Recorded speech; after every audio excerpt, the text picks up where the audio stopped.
waxaan leeyahay marka maamulka dhismi doono wuxuu noqon doonaa maamul biidn illaahi tacaala og caasimadiisa inay muqdisho tahay. axmed maxaa islaam baa joogo, dowladnimadii waa diiday, ciidamana waa haystaa, dowladda soomaaliyeedna wuu kula diriray. dhalinyaro soomaaliyeed oo xaduudda loo geeyey in gado ay ka dhacdo lagu sameeyo maamul dowladda soomaaliya ay dhisto oo mas-uul ka tahay.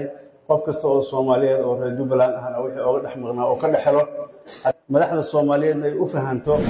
waxaan idin ballan qaadayaa arrintaas ayada haddii alle dowsaaka dhigihiinna idinkugu shubayaa inay dhab tahay lagana shaqaynayo haddii alle idin. waxaa marka lagama maarmaan ah inay reergedo isku diyaariyaan horumarinta iyo barwaaqaynta iyo geedi socodka iyo dowladnimada iyo sharaf soo celinta iyo qarannimada ummadda soomaaliyeed inay lambar one ka noqdaan oo arrintaas ay ka ah ay diyaar u noqdaan in masiirkooda uu shacabka gacantiisa ku jiro uusan qof gacantiisa ku jirin. arrintaas qodob ay ahayd. qodob kale waxay ahayd heshiis siyaasadeed oo caalamka lala heshiiyo oo madaxweynuhu halkudhigiisii uu sameeyey ay ahayd soomaaliya heshiis dunidana heshiis la ah inuu ka shaqeeyo. arrintaas madaxweynuhu saan wada ognahay caalamka in badanoo ka mid a hadda colaado badan oo jiri jiray ama afrikaan ha ahaadaan ama caalamka kale ha ahaadeen waa laga heshiiyey oo in badanoo ka mid ah meel wanaagsan bay waxu soo dhigay. waxaa kaloo la aaday horumar dalkii soomaaliya ah oo in dayax gacmeedyo la sameeyo, in maxaan ku idhahdaaye shidaal la soo bixiyo oo tijaabintiisii iyo raadintiisii iyo baaritaankiisii la dhammaystiray. oo aan isleenahay haddii sida ayada ay u dhaqanqasho soomaaliya waxaa lagu noolaan doonaa haddii alle idmo dalalka hormaray ama dhaqaalaha leh oo ugu wanaagsan. howlahaas way socdeen. waxaa kaloo jiray heshiis siyaasadeed oo madaxda soomaaliya oo dowlad goboleedyada dalka ka jiray markii puntland laga saaro ay ku wada jireen oo ah intii doorasho laga gaarayay dadka shacabka gudaha gacantiisa la geliyey madaxdaas in si isfahan oo siyaasadeed iyadoo weli waqtigoodii u dhammaaday ay ku joogaan. arrinteeda ahayd axmed maxaa islaam baa ka baxay, waa ogeedeen oo ka tegey. waqti badan marka waxaa jiray dowlado caalamka ama dowladaha aan dariskana ha ahaadaan ama kuwo kale ha ahaadaan barnaamij dhexdhexaadin ah ama wadahadal ah oo ay wadeen oo axmed maxaa islaam inuu dib ugu soo noqdo madashii ah baa jiray. arrintaas dabcan dadna waa rabeen dadna ma rabin oo axmed suu u baxay oo u tegey inuusan ummadda soomaaliyeed ugu soo noqonin oo jubbaland cusub oo ummadda soomaaliyeed ay wada leeyihiin oo midnimada dalka soomaaliya ka shaqayso oo horumarka dadka ka shaqayso oo dowladnimada dalka aaminsan inay ay ku shaqo gur yihiin waxa haya dowladda dhexe ay dalku maamusho. barnaamijkaasaa dadna ay rabeen. wadahadalka isaga ahaa madaxweynuhu waxaa ogtihiin 3 maalin hadda lasoo dhaafay wuxuu safar ku tegay magaalada Kismaayo. safarkaas dad badan oo u arkahayay in uusan axmed marna dana ummadda soomaaliyeed ay leedahay iyo wadajir iyo dalkan inuu isku soo noqdo iyo in horumar la aado iyo inay dowladnimadu shaqayso inuusan aqbalaynin dad badan soomaaliyeed baa aaminsanaa.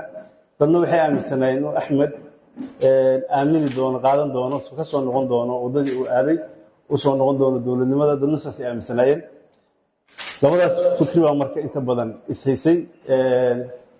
shir Kismaayo wuxuu ku soo laabtay oo aan wada aragnay.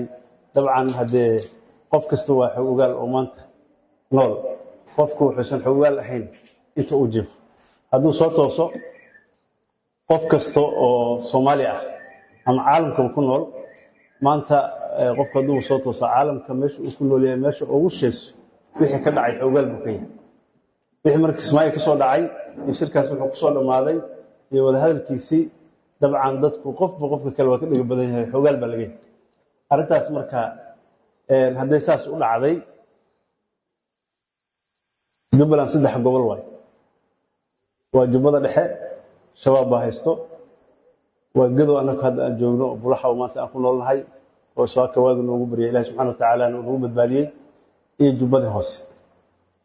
jubbada hoose axmed maxaa islaam baa joogo, dowladnimadii waa diiday, ciidamana waa haystaa, dowladda soomaaliyeedna wuu kula diriray. dhalinyaro soomaaliyeed oo xaduudda loo geeyey in ay xeryo amisom ciidamo ah ka guureen ama admis ah ay ka guureen ووقت دير ay deganayeen oo shacabka Soomaaliyeed amnigooda ka shaqeynayay markii yiraahdeen waqtiga anaka waa naga dhamaaday waa guuleynaa dawladda Soomaaliya ee ciidamo geysay Axmed waa la diriray oo ciidamo oo shabaab dhaxmariyay iyo kuwa uu badmariyay inta uu kula diriray ciidamada Soomaaliyeedna meeshaas wixii ka dhacay xogaal ba ka wada hadeen asaga haysta markii haddii marka jubbada hoosena Axmed oo dawladda diiday uu haysto jubbada dhaxana ay shabaab haystaan geed waxaan u maleynayaa shabaab way ka joogaan door laakiin magaalo kama joogaan magaalooyinka waxa ku nool dadka shacabka ah oo Soomaaliyeed oo qaybihiisa kala duwanaa leh iyo ciidamada dawladda Soomaaliya waxa marka laga maarmaan ah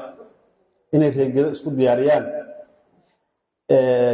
horumarinta iyo barwaaqeynta iyo geedi socodka iyo dawladnimada iyo sharaf soo celinta iyo qarannimada ummadda Soomaaliyeed inay la marwan ka noqdaan arrintaas ay ka ah ay diyaar u noqdaan waxaan idin ballan qaadayaa arrintaas ayada haddii aan idin saaka dhigihiina idin kugu shubayaa inay dhab tahay lagana shaqeynayo haddii aan idin in gado